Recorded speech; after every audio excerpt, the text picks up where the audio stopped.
주신 말씀을 우리 함께 읽겠습니다. 한 병자가 있었는데 그는 마리아와 그의 자매 마르다의 마을 베다니에 사는 나사로였다. 마리아는 주님께 향유를 붓고 자기의 머리털로 주님의 발을 씻은 여자요. 병든 나사로는 그의 오라버니이다. 그 누이들이 사람을 예수께로 보내서 말하였다. 주님 보십시오. 주님께서 사랑하시는 사람이 앓고 있습니다. 예수께서 들으시고 말씀하셨다. 이 병은 죽을 병이 아니라 오히려 하나님의 영광을 드러낼 병이다. 이것으로 말미암아 하나님의 아들이 영광을 받게 될 것이다.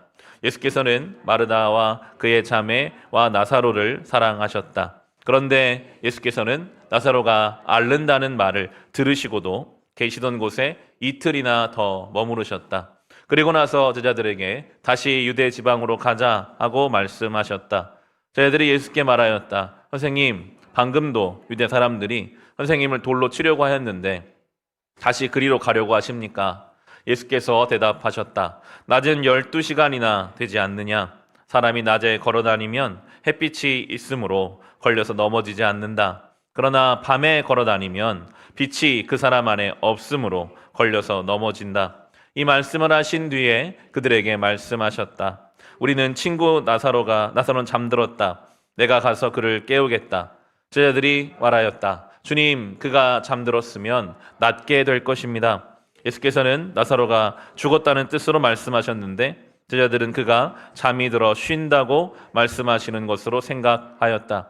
이때 예수께서 그들에게 밝혀 말씀하셨다. 나사로는 죽었다. 내가 거기에 있지 않은 것이 너희를 위해서 도리어 잘된 일이므로 기쁘게 생각한다. 이 일로 말미암아 너희가 믿게 될 것이다. 그에게로 가자. 그러자 디두모라고도 하는 도마가 동료 제자들에게 우리도 그와 함께 죽으러 가자 하고 말하였다. 아멘.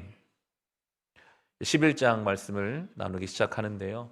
이 11장에는 나사로, 마르다, 마리아, 익숙한 예수님이 특별히 사랑하셨던 이 남매 이야기가 나옵니다. 오늘 성경이 그렇게 설명하고 있습니다. 2절에서 보시면 마리아는 그 예수님께 향유를 부은 여자였고 이 병든 나사로는 그의 오빠였다. 그리고 주님께서 사랑하시는 사람들이었다. 3절에 그런 표현이 나오죠. 주님 보십시오. 주님께서 사랑하시는 사람이 앓고 있습니다. 합니다. 오늘 이 사람들의 이야기는 이제 우리들의 이야기입니다. 예수님이 사랑하시는 사람들. 예수님 앞에 우리의 향유를 기쁘게 부어드릴 수 있는 사람들. 그런데 앓고 있는 사람들입니다. 주님이 사랑하시는데 우리의 삶에 아픈 부분이 있어요.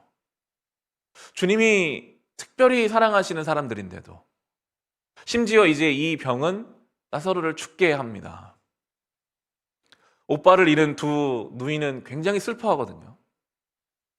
주님이 사랑하시는데 왜 아플까? 주님이 사랑하시는데 왜 슬프고 왜 결핍이 있을까? 이 문제를 이제 다시 본문을 통해서 우리는 생각하게 하십니다. 예수님이 이미 실로암에서 그런 말씀을 하셨죠.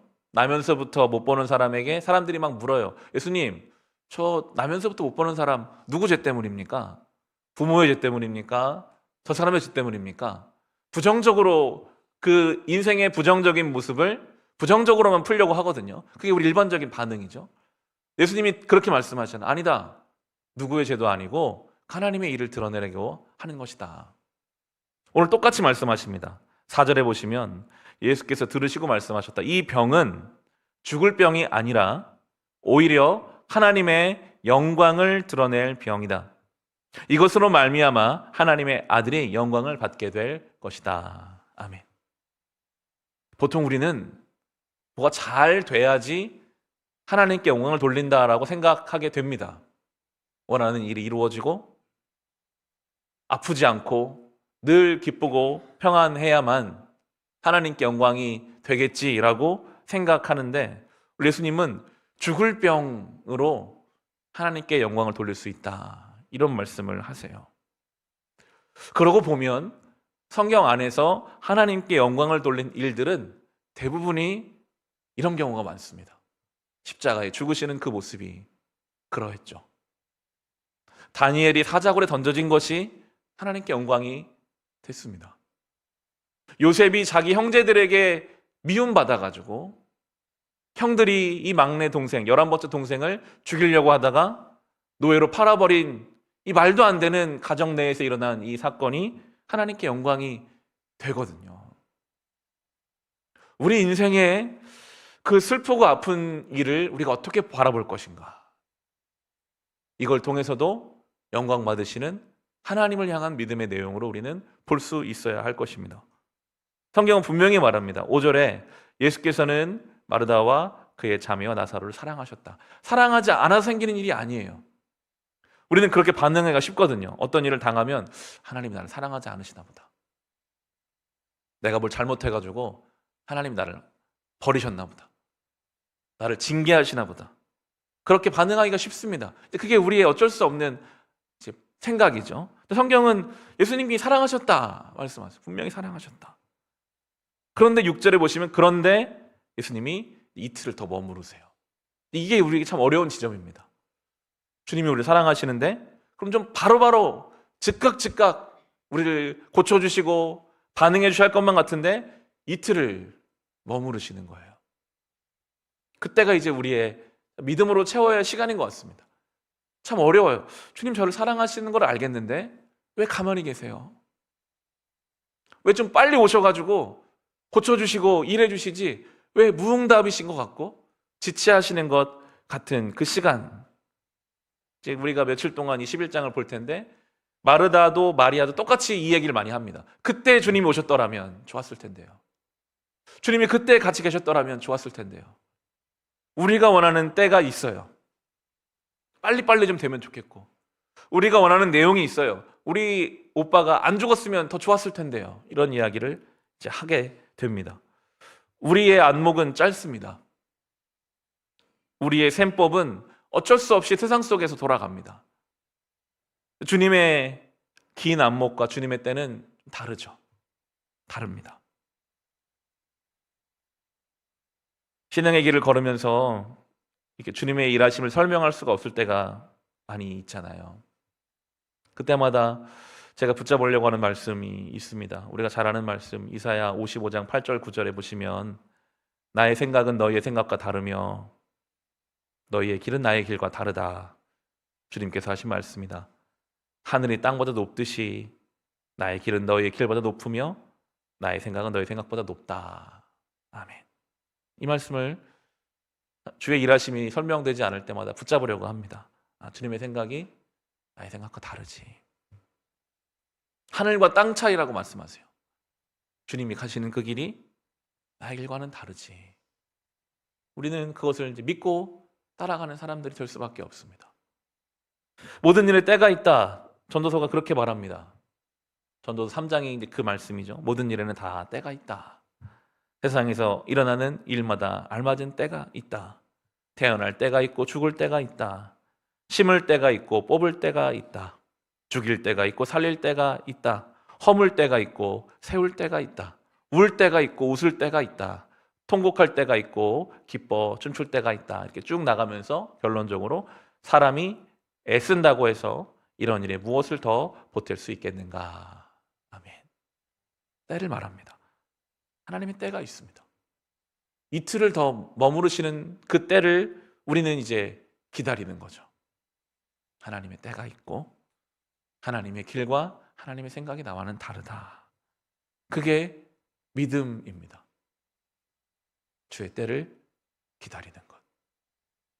이해되지 않는 것을 믿음으로 붙잡는 것이죠. 왜냐하면 우리 주님은 전능하신 분이기 때문입니다. 11절로 13절에 보시면 예수님이 그렇게 말씀하세요. 나사로가 잠들었다. 그를 깨우러 가겠다. 그래서 제자들은 진짜 잠든 줄 알아요. 좀 피곤하고 아파서 자고 있는 줄 알아요. 예수님이 말씀하시는 것은 나사로가 죽었다는 뜻인데 이제 그들은 그걸 몰랐던 거죠. 죽은 자를 살리는 일, 우리에게는 불가능한 일이지만 주님께는요, 자는 자를 깨우는 것 같은 일입니다. 성경에 그런 증거가 많이 나오죠. 우리 생각에는 끝난 것 같고 죽으면 끝이잖아요, 우리 생각에. 우리 생각에는 가능성이 없는 것 같지만, 주님이 오셔도 안 될 것 같은 생각이 들지만, 전능하신 주님께는 죽은 자를 살리는 일은 자는 것을 깨우는 것과 마찬가지입니다. 그게 우리의 또한 믿음이죠. 전능하신 하나님은 우리는 그렇게 믿는 것입니다. 14절 15절에 이때 예수께서 그들에게 밝혀 말씀하셨다. 나사로는 죽었다. 내가 거기에 있지 않은 것이 너희를 위해서 도리어 잘된 일이므로 기쁘게 생각한다. 이로 말미암아 너희가 믿게 될 것이다. 그에게로 가자. 아멘. 나사로는 죽었고 예수님이 거기 계시지 않았기 때문에 이제 가보면 나중에 장사 지낸 지 사흘이 지난 상태가 되어버립니다. 슬픈 일이고 막 우는 사람이 많아요. 예수님 뭐라고 하시는가 하면 내가 거기에 있지 않았기 때문에 도리어 잘된 일이다. 왜냐하면 그것이 결국 믿음으로 연결될 것이기 때문에 그렇게 말씀하십니다. 결과적으로 나사로의 죽었다 살아나는 일로 수많은 사람이 이제 믿게 되거든요. 결국에 주님께서 우리의 삶 뭔가를 해가시는 이유는 그 끝에는요, 이 믿음이 있습니다. 믿게 하시려고 모든 일은 진행되고 있는 것입니다.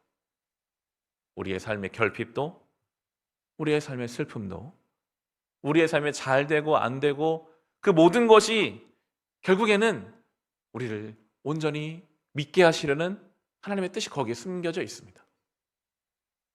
결국은 믿음의 내용으로 우리는 사는 거거든요. 때로 후회스러운 인생의 때가 있잖아요. 그럴 때가 종종 있거든요. 내가 그때 내가 왜 그런 말을 했을까? 스스로 그런 생각을 많이 합니다. 내가 그때 왜 그런 선택을 했었을까? 그런데 그런 후회스럽고 부끄러운 시간이 있었기 때문에 하나님 앞에서 겸손하게 믿음을 구하게 되더라고요.